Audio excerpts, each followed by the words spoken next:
Bonjour et bienvenue sur Gripon TV pour cette nouvelle vidéo. Alors depuis tout petit, vous êtes fan de dessins animés comme Maya l'abeille ou Fourmise. Et depuis, vous êtes un lecteur invétéré des romans de Bernard Werber. Bref, vous ne savez pas trop pourquoi, vous êtes un fan d'insectes et en plus vous êtes un rôliste. Alors sachez que vous n'êtes pas le seul puisque Florent Moraga sait également sa passion et avec les éditions Odonata et l'aide de l'équipe d'illustrateurs et de rédacteurs de l'éditeur, il a mis au point un jeu de rôle qui s'appelle tout simplement Insectopia. Alors qu'est-ce qu'Insectopia? Dans Insectopia, vous jouez des insectes, mais pas n'importe quel insecte. Vous êtes dans un univers de fantasy, et dans cet univers de fantasy, vous jouez des insectes anthropomorphés, c'est-à-dire des insectes qui sont capables, qui ont des membres préemptiles, qui sont doués de paroles, qui peuvent faire de l'artisanat, etc. Bon, c'est une civilisation à part entière, mais ils gardent toutefois toutes leurs capacités et leurs caractéristiques d'insectes. Donc Insectopia, c'est un jeu vraiment atypique que nous tenons sur Gripon à vous présenter parce que c'est vraiment un jeu qui nous a fortement interpellés, qui nous a intrigués. Comment peut-on jouer des insectes? Donc cette petite vidéo, qui est un feuilletage express, fait partie d'un dossier que vous pouvez découvrir sur Gripon et qui contient aussi des interviews de Florent Moragas et d'illustrateur principal Nico. Donc là, maintenant, nous allons faire un petit feuilletage express. Nous allons découvrir le livre de base, mais il n'y a pas que ça dans la gamme. Il y a aussi cette gamme qui a fait l'objet une campagne de financement, bénéficie aussi de suppléments. D'ailleurs, d'autres sont en cours de conception, qui vont pas tarder à arriver sur les plateformes de financement participatif. Donc, vous voyez, Insectopia, c'est un univers riche, c'est un univers en évolution, c'est un univers qui avance. Nous allons faire un petit survol du livre de base. On se retrouve après pour une nouvelle vidéo. Alors voilà, on se retrouve devant le livre de base d'Insectopia, baptisé La Conquête, avec une couverture de Vincent Deveau qui illustre des insectes tirant un char, sur un char tiré par des sanchots, des rats, etc. Donc c'est un univers de fantasy. Là, à l'intérieur, vous avez la carte, voilà, Antoma, voilà, qui est le continent dans lequel vos personnages, Intre ou Arak, vont évoluer. Voilà. L'introduction à l'univers, vous allez voir qu'il y a plusieurs petites nouvelles à l'intérieur qui sont des mises en situation et qui vous permettent de prendre un peu la température du jeu, de voir un petit peu comment vous allez pouvoir interpréter vos personnages, etc. La mentalité de chaque intre, c'est très très très intéressant. Une petite citation de Ronnie James Dio, ça va faire plaisir aux amateurs de métal. Alors voilà, la petite nouvelle. L'introduction à l'univers, qu'est-ce qu'un jeu de rôle, mais aussi les particularités importantes à intégrer. Alors, effectivement, vous jouez dans un univers de fantasy, mais vous ne jouez pas des humains, vous jouez des intres. Donc, des intres, ce sont des personnages particuliers qui peuvent faire penser à des humains par certaines de leurs attitudes, mais qui gardent aussi leur capacité, leur nature d'insectes. Donc, les phéromones, vous allez voir que c'est très très important dans la société des intres et dans leur comportement. Qu'est-ce qu'un animal à sang-froid? Les différences, le froid, l'effet du froid sur vous. Voilà, les sexualités. Alors la sexualité en fonction des différentes espèces, vous allez voir que c'est différent, ça varie. Voilà, l'anatomie particulière des intres. Alors vous avez l'anatomie, parce que pour son personnage, il vaut mieux connaître un petit peu son anatomie, hein, la tête, le thorax, etc. Voilà. Là, vous avez la même chose pour l'Arak. Voilà.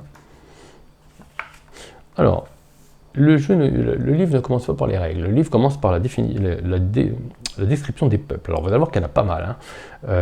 Il y a presque autant de peuples que d'espèces d'insectes sur notre bonne planète. Donc chaque peuple qui est décrit ici va vous rappeler, évidemment, va vous projeter vers un insecte qui existe sur Terre.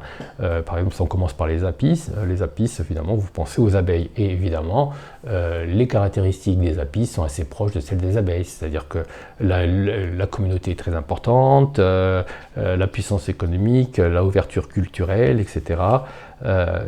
Vous avez pour chaque peuple, vous avez aussi le style de comment ils perçoivent la religion. Voilà. Donc il y a deux grosses religions sur Antoma. Vous avez les anciens dieux et vous avez aussi une religion qui est plus animiste. Voilà. et une lutte se déroule. Alors là, c'est dans la cosmogonie, hein, vous allez voir, c'est expliqué un peu plus loin. Une lutte entre les deux influences. Voilà, les préjugés, population. Et pour chaque espèce aussi, vous avez des aides pour leur donner un nom. Alors là, on a passé les apis, on arrive aux blattaires. Les blattaires qui évoquent évidemment pour vous les blattes. Voilà. C'est pas très ragoûtant, mais la blattaire, c'est quand même une espèce, un peuple très très intéressant. Voilà. Les blattaires sont peu aimés, ça fait penser à nos blattes, quoi. Voilà. Les brindis. Voilà. Grandeur, la force, utilisant deux, organisation sociale.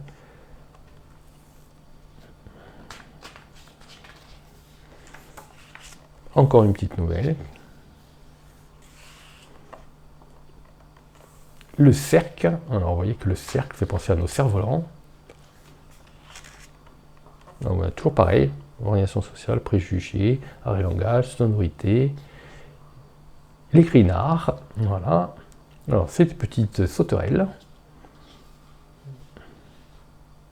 Vous avez les crinards et les crinils. Vous avez les crocs-criquets et les sauterelles.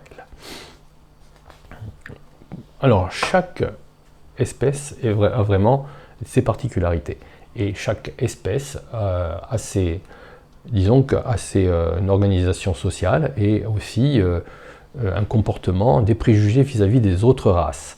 Par exemple, si vous prenez par exemple la crinelle, voilà, par exemple ici, alors la crinelle, vous voyez que c'est la cigale. Voilà. Art et langage, du spectacle et l'art, bon, la cigale, comment? La maison des songes. Alors, les coccines, c'est les coccinelles, évidemment, vous reconnaissez la petite cape. Alors, moi, j'adore les dessins, franchement, ils sont super... Nico a fait un super boulot sur tout le design au niveau des créatures. Elles gardent je trouve qu'elles arrivent, au niveau des dessins, elles arrivent à garder leur naturel insecte, tout en faisant ressortir quelques particularismes qui évoquent évidemment l'anthropomorphisme. Voilà. L'épide, le papillon. On en a même un paquet. Hein. On ne va pas s'attarder sur chaque... On est en feuilletage express, donc on ne va pas s'attarder sur chaque espèce, mais il y a de quoi lire. Les libellules, les lules, alors là, vous avez aussi les préjugés, voilà. La plupart des peuples voient les lures comme des aigles, la faussaire méfiant, etc. Donc évidemment, quelquefois, la cohabitation entre les personnages, en fonction des choix des joueurs, peut être un petit peu tendue. Voilà, encore des nouvelles. La mise en page est superbe, la maquette magnifique, il n'y a rien à dire. Mantide, la montre religieuse, le combat, voilà. La guerre, la sécheresse. Les myrmides, on attaque les fourmis. L'organisation sociale, on devine. Hein, voilà, chaque individu a le sentiment d'appartenir à un tout, un puissant territoire très organisé. Voilà. L'impératrice actuelle, Antica II, reine depuis son palais de Deus. Voilà. Fondateur du Cuisinier, population et ethnie. Les putères, qui sont les punaises. Négociants, les putères font du commerce. On reconnaît quand même un petit peu. Alors, le scadane, c'est une espèce de scarabée. Vous voyez qu'ici, il est équipé comme un rhino. Les scaracs, c'est pareil, c'est une autre espèce de scarabée. Alors, vous voyez, force et honneur, etc. Bon, vous voyez, vu le gabarit, ils sont plutôt... je dirais le nain d'Antopia. Hein. Un scarab tient toujours sa parole, sert son clan. Les sticks, alors les moustiques, c'est les seigneurs, évidemment. Un petit jeu de mots. Ils sont autant que leurs cousins moustiques terriens, ils sont toujours autant orientés sur la soif de sang. Les mouches, alors là, les sylphes. Voilà. Les termites, on devine. Alors, l'organisation des termites, on devine que c'est très très organisée. Voilà, l'organisation sociale thermide est construite sur le principe des castes. Et on attaque les Araks, l'Arakshas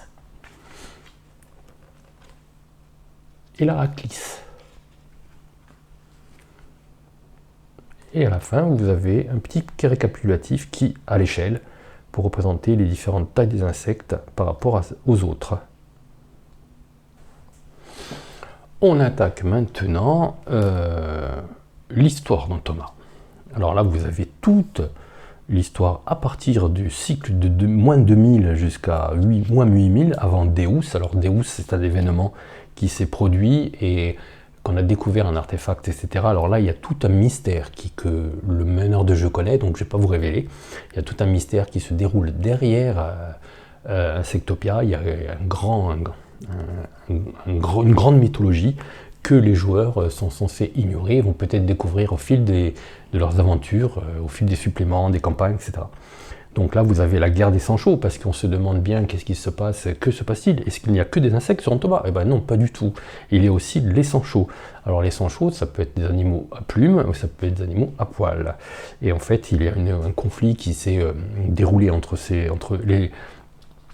les insectes et les autres espèces du monde, et grâce à leur supériorité intellectuelle, technologique et organisationnelle, les intres ont fini par triompher et ont éloigné les sangs chauds ou les ont réduits en esclavage ou les ont domestiqués. Voilà. Là, vous avez l'expansion des intres, la découverte des anciens dieux. Voilà, ça c'est l'an 0. Alors, ça se fait dans des mines. Dans des mines, ils ont découvert les myrmides, ont découvert des artefacts, etc. Mais en fait, ces artefacts semblaient issus d'une civilisation oubliée, etc. Donc, est née de là une religion. Je ne vous en dirai pas plus. Une religion qui, petit à petit, s'est emparée, s'est diffusée dans les différentes espèces. Alors, certaines ont été plus réceptives que d'autres. Et donc, une certaine animosité s'est construite au fil des ans, au fil des siècles, entre les intres qui vénéraient les anciens dieux et les intres qui sont restés fidèles à leur chaman et leur religion animiste. Voilà. Et là, les blafards. Alors les blafards, c'est une espèce de mutation, une maladie que personne ne comprend. Beaucoup le mettent sur le dos du culte des anciens dieux, en disant que c'est depuis qu'il y a l'artefact qu'on a découvert ces ruines, cette mutation est apparue, alors que certains disent que c'est une punition pour avoir oublié leur religion animiste. D'autres disent que c'est simplement une maladie à traiter. En fait, les blafards sont devenus des parias, ils sont éloignés parce qu'ils font peur, et ils sont tellement nombreux maintenant qu'ils ont réussi à s'organiser. Et petit à petit, ils sont devenus un peuple à part entière. La guerre des peuples. Alors c'est un conflit entre les différents rois du nord et du sud, toujours sur fond de religion. Voilà. Là, ça se calme, et aujourd'hui. Voilà. Donc, la relation aujourd'hui, les relations entre les différentes religions sont stables. Alors là, vous avez le descriptif des religions. Alors voilà, le culte des anciens dieux, c'est ce culte de titans, hein, parce qu'apparemment les ruines étaient titanesques, ces cultes de titans, que personne ne sait d'où ils viennent, personne ne sait quand ils ont disparu, qui s'est développé surtout dans le nord, à partir de la découverte des myrmides. Voilà. Alors voilà, les myrmides sont considérés comme un des peuples élus. Et au sein de cette religion du culte des anciens dieux, il y a des vertuaires qui en fonction des peuples, dictent une conduite, etc. Par exemple, le vertuaire de la foi, c'est l'ouverture, la tolérance et le pardon. Donc ce vertuaire, c'est plutôt cultivé par le peuple Apis. Vous en avez d'autres, vous avez le vertuaire de la force morale, par exemple. C'est ceux qui luttent contre les blafards, qui ont un code de l'honneur, etc. Voilà. vous avez plusieurs vertuaires. Comment est organisée l'Église, qui est à partir de Deus, la capitale des Myrmides, voilà, l'organisation de l'Église. Alors, la deuxième religion, les animistes. Alors là, on connaît mieux, hein, avec leurs chamans, etc. Donc, les dieux fondateurs, vous avez toute la cosmogonie et le panthéon. Alors, il y en a énormément, puisqu'on est dans l'animisme, mais ils ont décrit quelques déités principales, les druides. Voilà. Voilà, vous avez les divinités mineures, quelques-unes. Alors là, vous avez des religions secondaires, des religions qu'on dit endormies, comme la déesse des Arak. Voilà, alors là, vous avez... Alors évidemment, chaque religion, même si ce n'est pas un jeu d'heroic fantasy, comme on est plus dans la fantasy, chaque religion apporte à ses cultistes certaines capacités, dirons-nous. Alors évidemment, quand on dit religion, on dit faction. Alors chaque faction voit la religion à sa manière et voit la religion et voit la méthode pour la diffuser à travers un Thomas de manière différente. Là, les cultes alliantistes, alors vous avez pour chaque culte, vous avez donc les antagonistes, les alliés, et vous avez leur objectif. Vous avez les nationalistes, la coalition animiste, les fils d'Onono, c'est de l'animisme aussi, la guilde des négociants. Alors on quitte un petit peu la religion pour s'en aller vers le commerce, comme pour la guilde des transporteurs.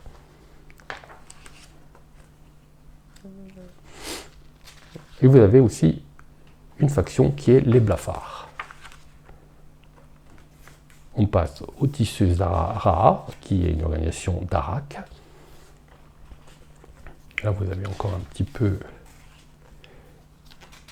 Oui, on passe à la partie géographique ou géopolitique. Toujours ces petites nouvelles. Et là c'est vraiment... vous avez une tonne de cartes, quoi. C'est vraiment... le boulot, franchement, c'est absolument génial. Ce bouquin est absolument magnifique. Là, vous avez pour chaque province, chaque empire, vous avez des cartes, vous avez la description des villes principales. C'est carrément, là, vous avez carrément une encyclopédie, vous avez carrément un guide qui va vous permettre de construire vos propres scénarios, malgré qu'il existe une belle campagne en cours. Là, vous allez pouvoir, vous avez des Deus, la ville des Myrmides, vous avez des visuels qui sont géniaux, quoi.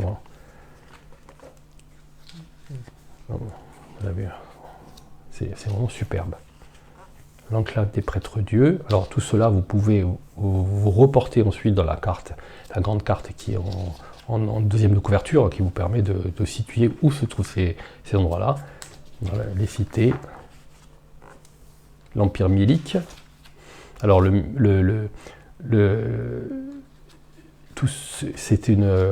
miel, tout ça, c'est en fait ce n'est pas le miel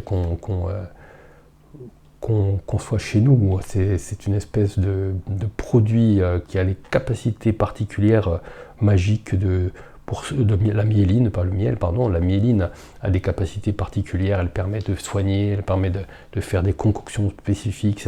C'est un des biens les plus recherchés dans Thomas, quoi. C'est une valeur, ça a une grande valeur, et l'Empire mylique, c'est un des principaux producteurs, et donc automatiquement l'Empire mylique est un des plus riches.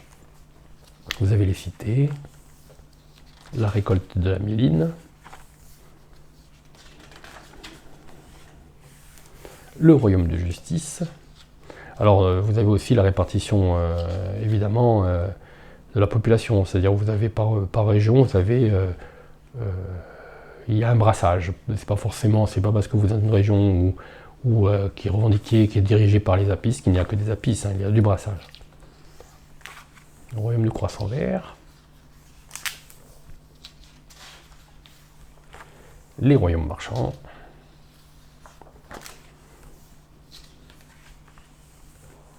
Aranbara. Sur VAR. Vous voyez, franchement, ça fait rêver quoi. On est dans un univers de fantasy complètement dépaysant. Voilà, c'est ce que je cherchais le terme, c'est dépaysant. Le royaume de Gao.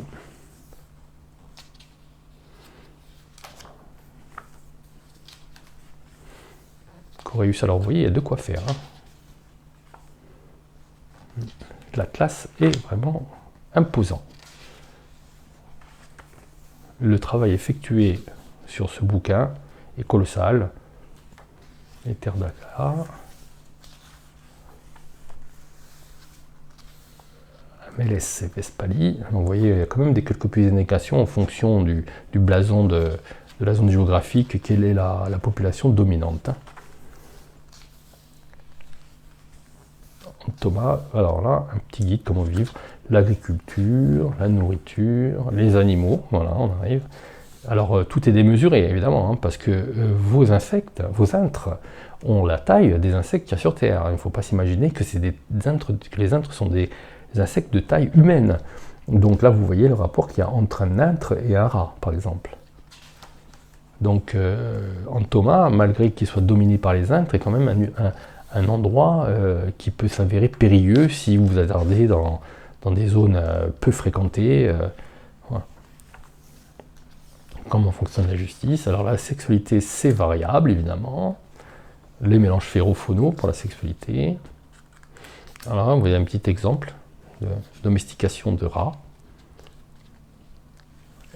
Les compagnies aériennes, hein, évidemment. Et on arrive à la création de personnages. Alors la création de personnages, vous avez ailes, antennes, etc. Donc c'est des références, mais par exemple, c'est des références par rapport à l'anatomie de l'intre, mais l'aile, par exemple, c'est la capacité de mouvement, voilà, donc c'est la rapidité. L'antenne, c'est la capacité de l'intre à percevoir et s'adapter à son environnement, donc c'est plutôt la perception. L'esprit, c'est l'intellect, la mandibule, c'est ses capacités de combat. Le caste, c'est le savoir-faire. La chitine, c'est la taille et la masse de l'intre. Et la température, c'est pas un animal à son chaud, donc la température de l'intre varie en fonction de l'environnement. Et plus la température est froide, et plus votre intre va avoir des difficultés pour se mouvoir, pour agir. Voilà. Ensuite, vous avez des compétences qui dépendent évidemment à chaque fois. Par exemple, les agilité, c'est par rapport à l'aile. Bon, ça c'est les variantes pour la race, pour la RAC. Donc vous allez choisir une race, voilà, et là vous allez avoir des stéréotypes en fonction de la race que vous avez choisie. Voilà. Donc vous avez les capacités, vous avez la religion, vous avez les castes de prédilection, vous allez choisir une caste, vous avez des castes de prédilection. Et ça c'est les valeurs moyennes. Là vous avez toutes les caractéristiques. Une fois que vous avez fait ça, nous allons passer à une particularité des jeux d'Ononata, c'est le système de Blatt. Nous allons maintenant passer aux règles de base. Vous allez voir que c'est très simple, c'est toujours pareil, c'est à partir de ce sachet de Blatt. Sachet de Blatt qui contient différentes pièces de couleur, qui ici, vous le voyez, réparties de manière non équivalente, c'est-à-dire que par exemple non égale, c'est-à-dire que comme ça représente la blatte noire c'est un échec critique et la blatte rouge une réussite critique, il y a moins de blattes noires et de blattes rouges à l'intérieur que de blattes bleues ou de blattes blanches. Donc comment ça marche? Vous voulez faire une action, simplement vous prenez la compétence et vous prenez la compétence de l'adversivité, soit la compétence de l'adversaire, soit un niveau de difficulté. Vous faites la différence entre les deux et c'est le nombre de blattes que vous tirez à l'intérieur. Vous choisissez la blatte qui vous convient. Petit exemple qui est donné ici, par exemple, j'attaque avec mon épée de justice, la compétence à utiliser pour déterminer la réussite de mon action est mêlée, le niveau de difficulté est opposé à la défense de l'adversaire. Mon rang mêlé est de 5, tandis que la défense de l'adversaire est de 3. Il me faut tirer 2 blattes. Voilà. Je tire 2 blattes, une blanche et une bleue, souhaitant toucher mon adversaire, évidemment. Hein. Je choisis la bleue qui définit une réussite. Ça, c'est dans le cas où c'est positif. Maintenant, imaginons que la défense et l'attaque soient la même. Ça fait 0. On tire quand même une blatte. Par contre, si la différence est négative, c'est-à-dire s'il avait 4 en attaque et lui 5 en défense, ça fait moins 1. Donc là, je tire quand même une blatte, mais si la couleur que je tire ne convient pas au maître de jeu, au Deus, ou à l'adversaire, l'adversaire peut vous obliger à retirer une autre blatte. Et c'est la deuxième blatte qui comptera, même si elle est meilleure, évidemment. Et ainsi de suite, si c'est moins 2, etc. Voilà. Vous voyez que c'est très simple. Là, vous avez, si ce n'est pas un adversaire, vous avez les niveaux de difficulté. Le niveau moyen, c'est 1. Le niveau complexe, c'est 2. Voilà. Les combats, on a vu à peu près en quoi ça consiste. Donc, tout est lié. C'est-à-dire, si vous faites une attaque, vous lancez, vous tirez votre blatte. En fonction du résultat de la blatte, vous avez aussi comment ça fonctionne. C'est-à-dire que comment vous allez infliger les dégâts. C'est-à-dire que c'est à la fois, vous comparez d'abord pour attaquer la compétence de combat et la défense de l'adversaire. Voilà. Et ensuite, en fonction de la réussite, par exemple, l'attaque porte, les dégâts sont normaux. Voilà. Et ensuite, vous infligez les dégâts. Le nombre de blattes de dégâts infligés par une attaque est égal à la caractéristique chitine de l'assaillant, modifiée par l'arme, laquelle on soustrait la caractéristique chitine défenseur modifiée par l'armure. Voilà. Il donne un petit exemple, par exemple, Ménora a touché Supera, elle est de son épée de justice. Le facteur de dégâts de Ménora est 3. Voilà, chitine 2 plus le facteur de dégâts de 1. La chitine et l'armure de Supela totalisent 4 points, 4 en chitine sans armure. Ménora doit tirer une blatte. C'est la différence, on fait pareil. Voilà. Et Supera, voilà, pour lui faire retirer, parce que c'est à moins 1. Donc en fonction de la blatte qu'on tire, on voit. L'attaque touche, un point sensible, affiche 3 points de dégâts, 3 impacts. Vous voyez que le système de combat, une fois qu'on s'est bien familiarisé avec le système de blatte, est vraiment est simple en fait. Voilà. Les soins et génération des blessures. Voilà. Alors, au début de la partie, vous avez les blattes de chance. Au début, chaque joueur tire un nombre de blattes de chance égal à la compétence instinct. Il les met de côté et il pourra utiliser, il les note, parce qu'il les remet dans le sachet, et il pourra utiliser ces blattes de couleur au fur et à mesure de la partie. Les points de fluide. Vous avez vu que certaines capacités font appel à des points de fluide. Alors les points de fluide représentent la puissance interne d'une créature, sa faculté à utiliser des capacités particulières et résister aux coups de destin. Voilà. Donc les points de fluide se calculent en additionnant le score de métabolisme, etc. Alors au cours du scénario, quand il utilise sa jauge, il n'en a plus d'autres. Quand une fois qu'il n'a plus de fluide, il n'a plus de fluide. Voilà. Ça lui donne des bonus. La magie, alors je vous avais dit que la magie était omniprésente dans Thomas. Voilà, donc via le chamanisme, les contrôleurs d'énergie, les druides. La magie fonctionne aussi de la même manière que pour le reste, c'est-à-dire on utilise des blattes et le principe est le même. Voilà. Donc vous avez le chaman, le contrôleur d'énergie, différents types de magiciens qui peuvent être rencontrés. Comment on lance un sort, voilà. Les maladresses, les effets des sorts.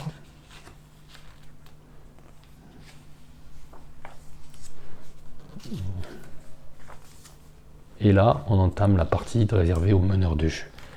Derrière, vous avez comment maîtriser, là on va passer très vite, comment maîtriser. Bon, ici, jusque-là, ça va, c'est pas trop dangereux. Comment maîtriser une partie, le feu, etc., les poisons, les transports, comment ça marche. Voilà. Tout ce qui concerne... Et là, par contre, on entame le secret, donc on va passer très très vite, parce que ça ne concerne pas les joueurs. Ça fait partie des mystères et de l'intérêt de ce jeu. Et à la fin, vous avez un petit bestiaire de créatures que vous allez pouvoir rencontrer dans vos aventures. Et ça finit par un scénario qui s'appelle Fure de Myéline, voilà, qui va vous permettre de découvrir et de faire découvrir le magnifique monde d'Antoma à vos joueurs.